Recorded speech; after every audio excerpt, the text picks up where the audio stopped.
Entonces tengo este tema que es la vulnerabilidad al cambio climático. ¿Qué tema han visto anterior? Ciudades resilientes. Ciudades resilientes, ¿no? La ciudad es un organismo vivo, ¿no? Es una, digamos, no viene a ser como dicen algunos, la suma de las partes es el todo, ¿no?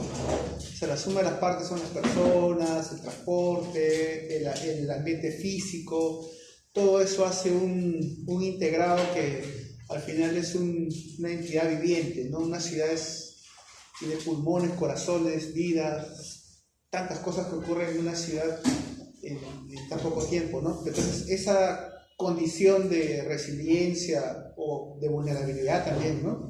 Es digamos, la sociedad que se adecua, se ajusta a una forma de vida urbana, rural, como la que se fuera en su momento, ¿no? Entonces, en este caso, los sistemas, como las ciudades, como las sociedades, como las comunidades, tienen una reacción al medio físico, ¿no? Y muchas veces estas reacciones pueden ser de tipo negativa, como es el caso de la vulnerabilidad, porque la vulnerabilidad, al interrelacionar el sistema físico con los sistemas sociales, naturales, institucionales, económicos, terminan generando una situación que finalmente se traduce en pérdida de bienestar, en pérdida de calidad de vida, en pobreza, en hambre, en ¿cómo se llama ahora este tema de la anemia, ¿no? Tantos problemas que se puede generar en relación entre el cambio climático y la vulnerabilidad. Siempre me decían, hace tiempo, un proyecto de los suizos sobre adaptación al cambio climático, decía, pero ¿qué tiene que ver la anemia con el cambio climático, no? ¿Cuál es la relación entre...? No tiene nada que ver, me decían. No, eso está mal, el proyecto está mal, hay que acabar el proyecto de una vez, ¿no? Decía, pero un momento, ¿no? Hay muchas enfermedades que se pueden expresar, ¿no? Producto de la condición del ambiente, ¿no? La baja temperatura, la alta temperatura, la falta de evapotranspiración, la insolación, lo que tú quieras, ¿no? Pero una persona mal alimentada no va a ser más resistente a lo agreste o lo duro que puede ser el ambiente. Una persona bien alimentada va a soportar y a enfermarse menos, ¿no?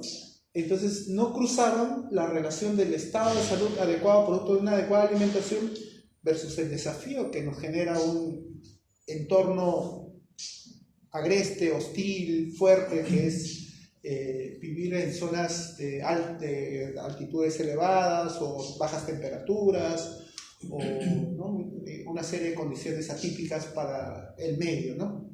Entonces, por eso es importante ver cuál es la relación entre vulnerabilidad y cambio climático, ¿no? Si existe más o menos este tema. No quiero avanzar, no, solamente chiquitito nomás, si se pueden presentar otra vez para tenerlos en mente y tratar de hacer los ejemplos pensando en su perfil o experiencia profesional. Yo soy Carla Mendoza, trabajo en una empresa que hace gestión de residuos sólidos industriales. Ajá. Peligrosos y bueno, ahorita estoy desempeñando además en temas de seguridad industrial. Ajá. Y medio ambiente de la empresa misma. Ya, excelente. Con cosas ocupacionales, me imagino. Ya, sí, también. ¿Qué tal? Buenas tardes. Mi nombre es Karina Caldas, soy ingeniera geógrafa de profesión. Trabajo para el Instituto de Investigación de la Amazonía Peruana, allá, Iquitos. Bueno, ahí trabajo en la capacidad adaptativa, no hacer investigación, poblaciones de cero. Ah, qué interesante. ¿Pero trabajas en Iquitos o acá en Lima? En Iquitos. Ah, qué bien. Ojalá hubiera sido un poco de calor, ¿no? Se me está yendo el calor. Y bueno, sí. José Luis, Aguilar, soy forestal de la agraria.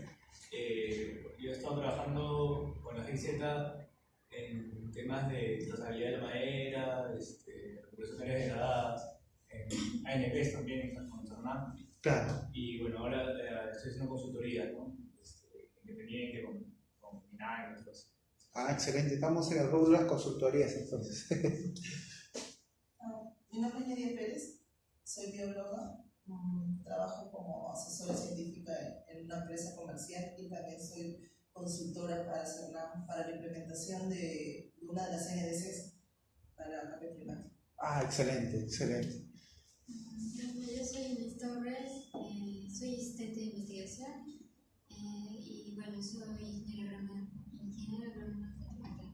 ¿De dónde? De la agraria. De la agraria, ¿no? La vez pasada viniste con tu compañero, no vino esta vez, ¿no? Sí, no vi. Ya. Entonces vamos a entrar al tema. Espero que esto funcione. Si alguno de ustedes quiere funcionar, no quiere funcionar, ¿qué siempre? Pues, no estoy tan lejos. Entonces viene la fábula, ¿no? De la rana y el agua hirviente, ¿no? ¿Quién puede leerme la fábula? Sí.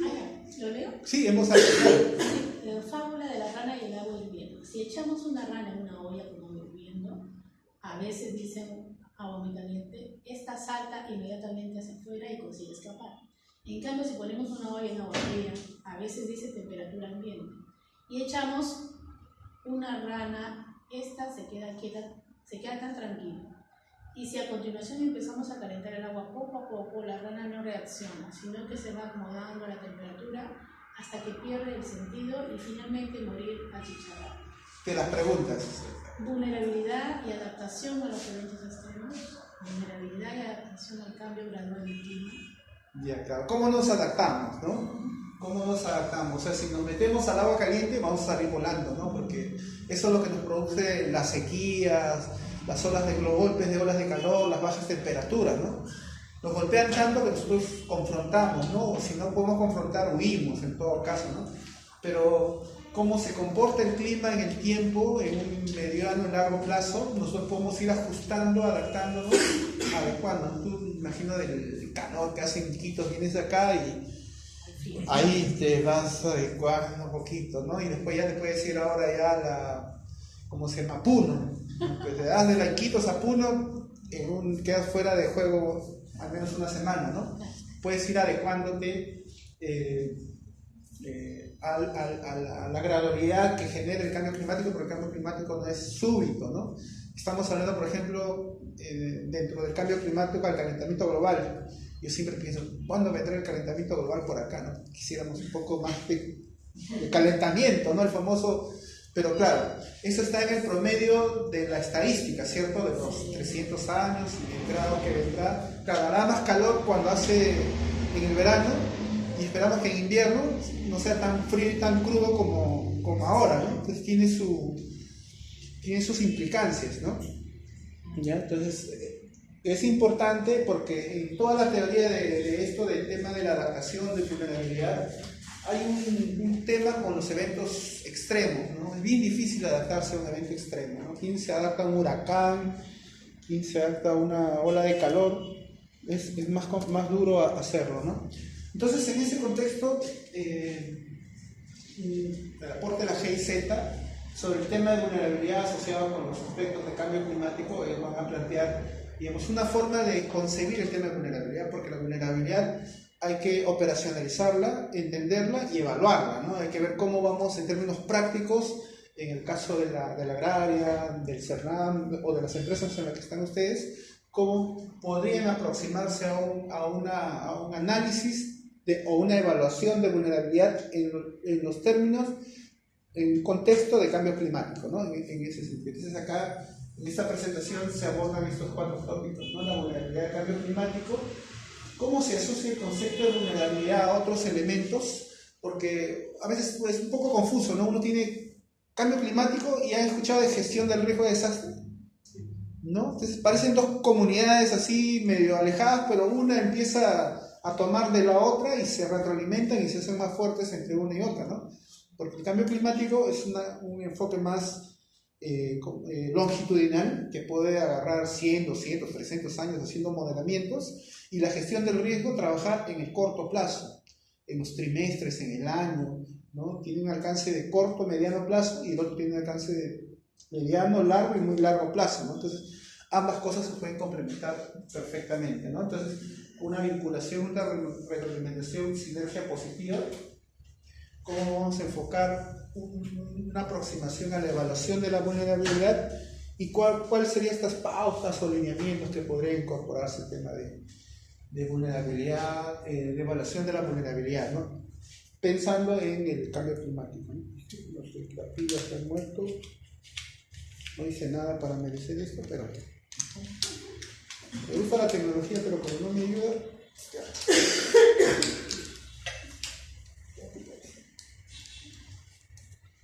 Entonces, ¿qué es la vulnerabilidad al cambio climático? Es el grado de un sistema de ser susceptible e incapaz de hacer frente a los eventos adversos que provocan el cambio climático. Claro, el cambio climático, su impacto, que viene de más atrás porque el aumento de la temperatura, refiriéndonos al calentamiento global, viene de, digamos, de más atrás y continuará inexorablemente producto de que el modelo de desarrollo que tenemos está favoreciendo ese proceso, ¿no?, de la gestión, la emisión de gas de efecto invernadero, ¿no? ¿Cuál es la principal causa de emisión de gas de efecto invernadero en el Perú?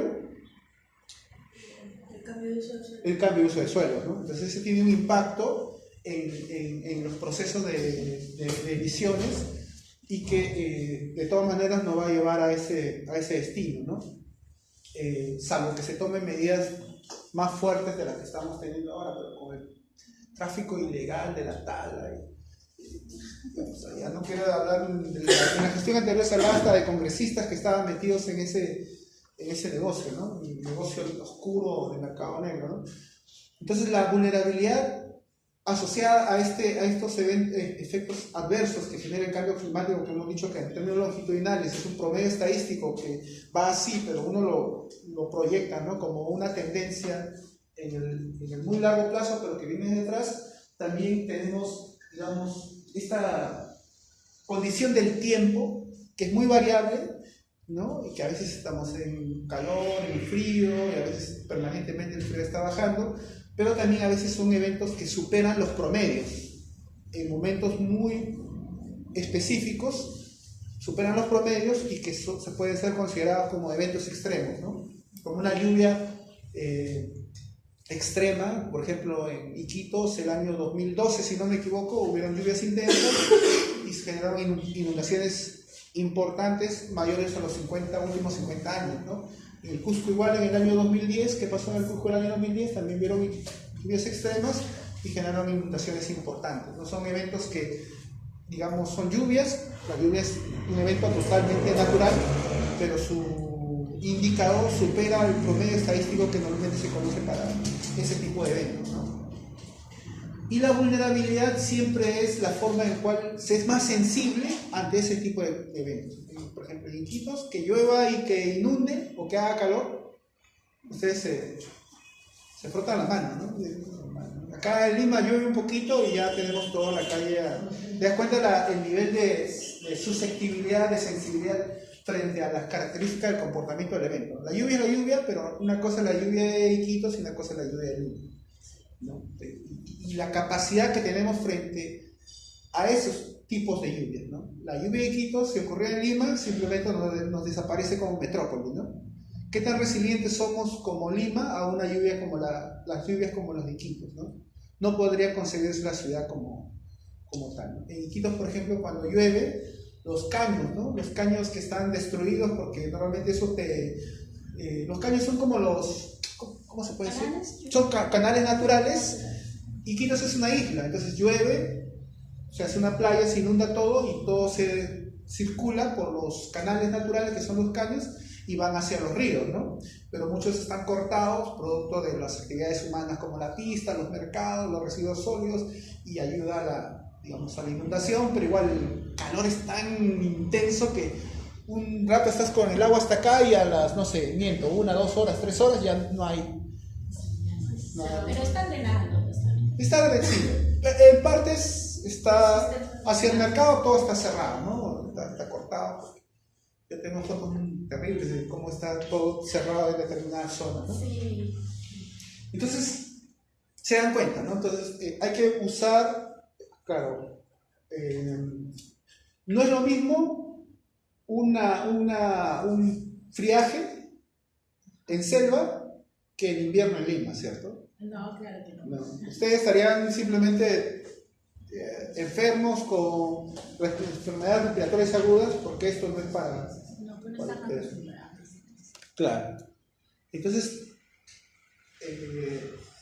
entre el cambio climático, la variabilidad y los eventos extremos, tenemos condiciones muy, muy heterogéneas, ¿no? Por ejemplo, el fenómeno del Niño, que no es nada más que precipitaciones, ¿no? Aumento de la temperatura promedio del mar, ¿no? Las precipitaciones, la evapotranspiración, el déficit de lluvia que se puede generar en determinado sector, el aumento de del río, te puede generar inundaciones, ¿no? Entonces tú puedes ver aquí en el Niño del año 83, ustedes van a ver ahí cómo se comportan las precipitaciones en determinados sectores específicos del norte, ¿no? Siempre dicen que el Niño del año 83 fue fuerte, pero fue tumbesino, ¿no? Tumbesino. Mientras que el Niño del año 98 fue piurano, lambayecano, La Libertad, ¿no? Y por ser el Niño del año 83 generó sequía en el sur, ¿no? Y el Niño costero del año 2017 fue bastante extenso, ¿no? Bien errático, porque un rato llovía en Ica, en Arequipa, después en ¿cómo se llama esto? En Lima, Guarmey, donde se dio la inundación, en la quebrada de León, en Trujillo, ahí bajaron 3 quebradas, en Chiclayo también, el famoso J-Lo. ¿Cuál es J-Lo? ¿Recuerdan? J-Lo es el arco, no me acuerdo el acrónimo de un distrito, José Leonardo Ortiz. Más extenso y más intenso también, sí, ¿no? Si mira la cobertura, claro, no hubo sequía, pero mira cómo se presentó, muy errático, muy amplio. Y más intenso.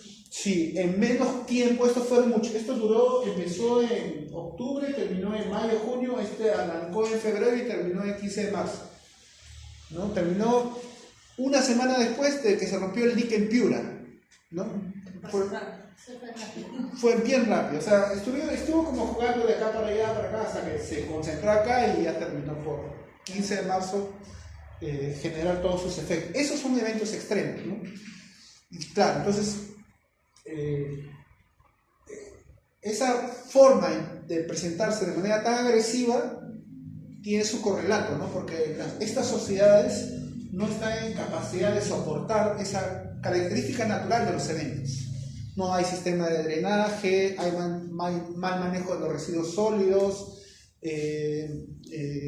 ciudades mal diseñadas, ¿no? ¿Y por qué es muy importante el manejo de residuos sólidos con estos temas de las inundaciones? Claro, lo que pasa es que siempre la vulnerabilidad es una condición inadecuada del desarrollo de una sociedad, ¿no? Entonces, si tú tienes una inundación y tienes contaminación, lo que va a hacer la inundación es aumentar la peligrosidad del nivel de contaminación, ¿no? Vas a tener agua con residuos sólidos, ¿no? Que pueden ser residuos urbanos. Por ejemplo, en muchas partes de la selva, como no hay un tratamiento de los residuos, tienes residuos de ciudad mezclados con residuos de salud, por ejemplo, ¿no? Entonces, cuando ves la contaminación en el río desborda, lleva no solo basura, botellas, sino vas a encontrar cosas de hospitales, ¿no? Entonces, eso es un poco el problema, qué tanto nivel de contaminación hay en la ciudad en términos normales, que cuando hay la inundación, eso va a ser mucho más dañino para la sociedad, ¿no? Entonces, se altera el ambiente y entonces empiezan a aparecer enfermedades raras que no tienen causalidad. Por ejemplo, ¿no? En 2017 apareció el Guillain-Barré. ¿Recuerdan?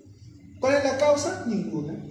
¿Cuándo apareció? Después de la Segunda Guerra Mundial, cuando se trataban de radioactividad, de bombazos y todo lo demás, se altera el ambiente con una radiación rara y genera una enfermedad que es autoinmune, ¿no? Que es nuestro sistema de defensa nos ataca, ¿no?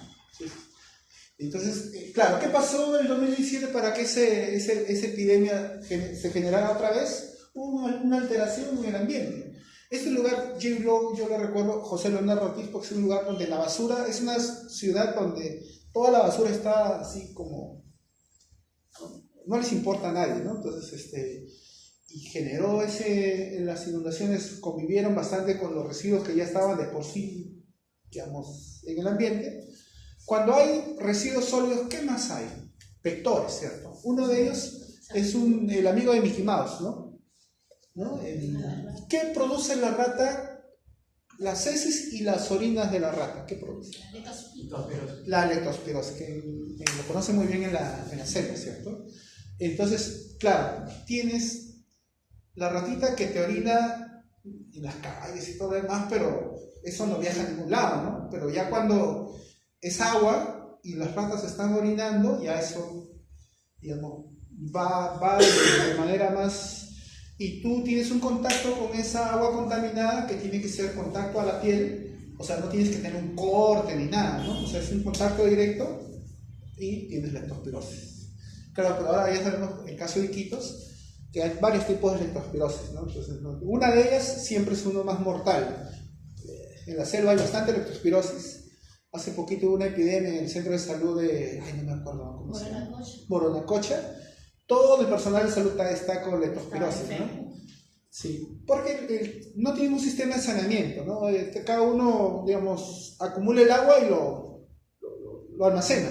Y claro, y también hay residuos del establecimiento de salud que por un problema de contrato no lo recogían y entonces como lo tenías guardadito en la basura un buen tiempo, las ratitas también viajaban y contaminaban todo y todo el personal de salud y estaban todos desesperados. Pero el tema con la leptospirosis es que tanto en Iquitos como en el norte la mayor cantidad de gente tiene leptospirosis, pero no te va a matar, no todo, sobre todo cuando tienes lugares donde es muy endémico también ustedes desarrollan más resistencia, ¿no? Pero si acá nos pega nos mata solo porque eso nos pasa por ser demasiado higiénicos, ¿no? Pues para ser menos vulnerables tenemos que adaptarnos, porque, o sea, todas las medidas que van enfocadas a eso son las de adaptación del cambio climático. Claro, o sea, tenemos que ser más resistentes, pero en un sentido, o sea, acá bien, me va a venir también, ¿no?, el tema de resiliencia, ¿no? O sea, que ellos sean, los norteños, los amazónicos, sean resilientes a la leptospirosis también no es bueno, ¿no? ¿Quién quiere vivir enfermo toda su vida, ¿no? Mejor vivir sano, que sea resistente ya no está mal, pero tampoco una sociedad que viva con tanta cantidad de vectores en su organismo. Malaria, dengue, malaria, y sobre todo, por ejemplo, temas como muerte materna, que se produce mucho en la selva, ¿no? Falta de seguir el protocolo, conocimiento. Tú cuando ves una joven en Iquitos de 15 años, el protocolo, ¿qué se aplica el protocolo? Sospecha que puede estar embarazada, ¿cierto? Cuando la veo en el hospital. Claro, cuando viene a atenderse al hospital, porque está en edad fértil. Sí. Entonces, es altamente probable que si tú no aplicas el protocolo y la tratas como cualquier persona, una de esas se te muere, ¿no?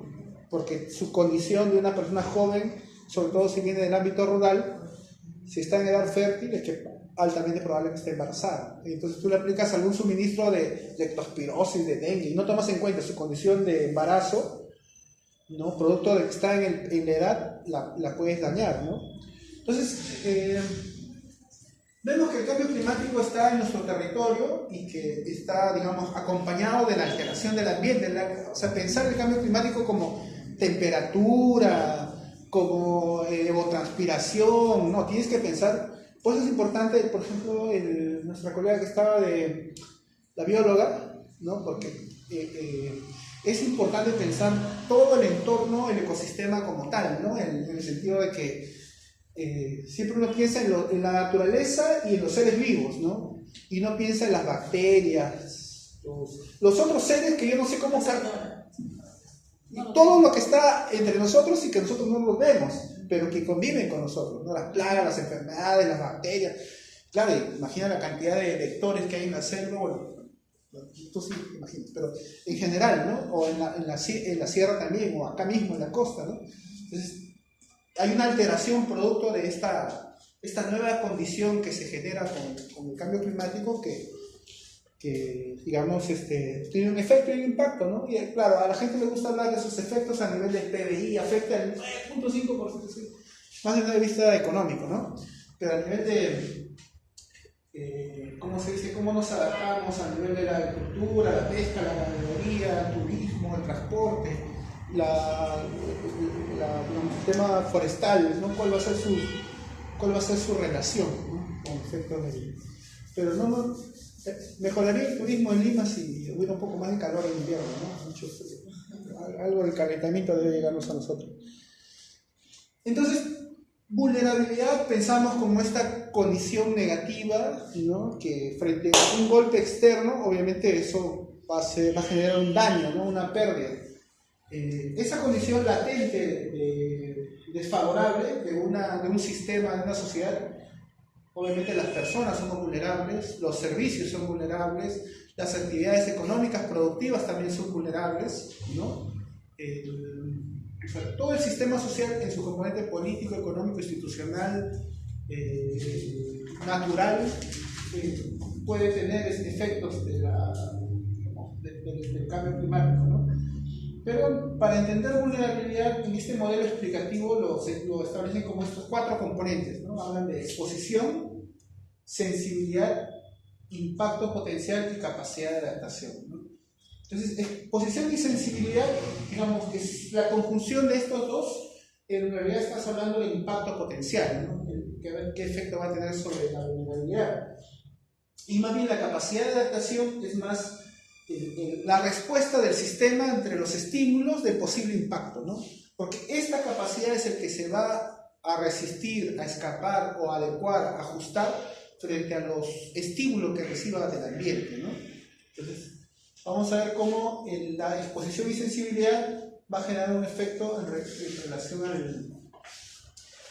en este caso exposición, que está más relacionado con el clima, con el ambiente, con la peligrosidad física, y sensibilidad con el entorno, el ambiente, el ecosistema, pero también está relacionado con el entorno social, y la capacidad de adaptación, lo mismo, con el entorno social y la respuesta, digamos, que también dan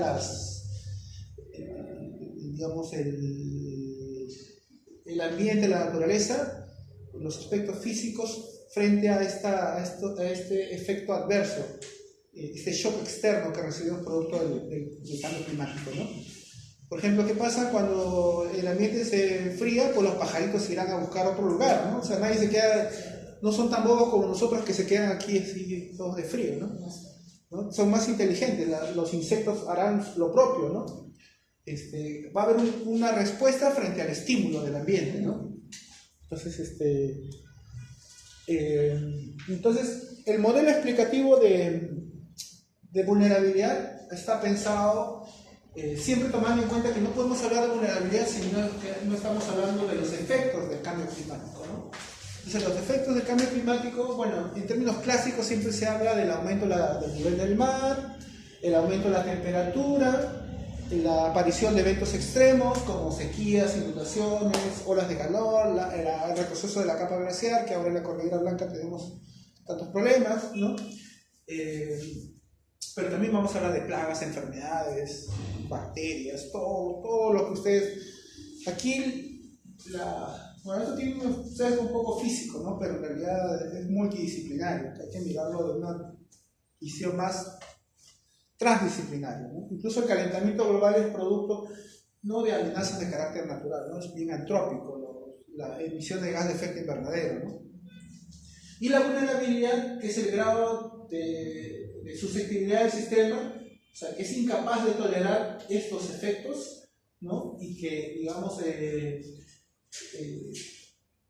va a tener que buscar una forma de reducir o aumentar los factores que la están generando, ¿no? En este caso, los factores que aparecen aquí es exposición, ¿no?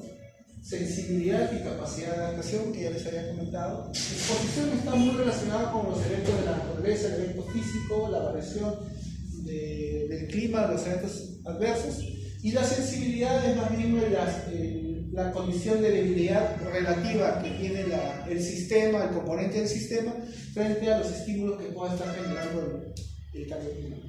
Y la capacidad de adaptación es cómo reaccionamos, ¿no? Si nos ajustamos, adecuamos, adaptamos, soportamos y resistimos hasta las últimas consecuencias. Y claro, entonces la exposición y sensibilidad, que es el impacto probable, a más exposición y sensibilidad aumenta la vulnerabilidad, y a más capacidad de adaptación reduce la vulnerabilidad, ¿no? Entonces uno es un motor que empuja y el otro que jala, ¿no? Si esto es positivo, aumenta la capacidad de adaptación, entonces vamos a ser menos vulnerables, va a ir neutralizando estos aspectos, ¿no? ¿Ahí está claro o está? Creo que son fórmulas muy... Bueno, pues, positivo, ¿no? Y esto, en la medida que hay más capacidad de adaptación, va a ir amenguando el tema, ¿no?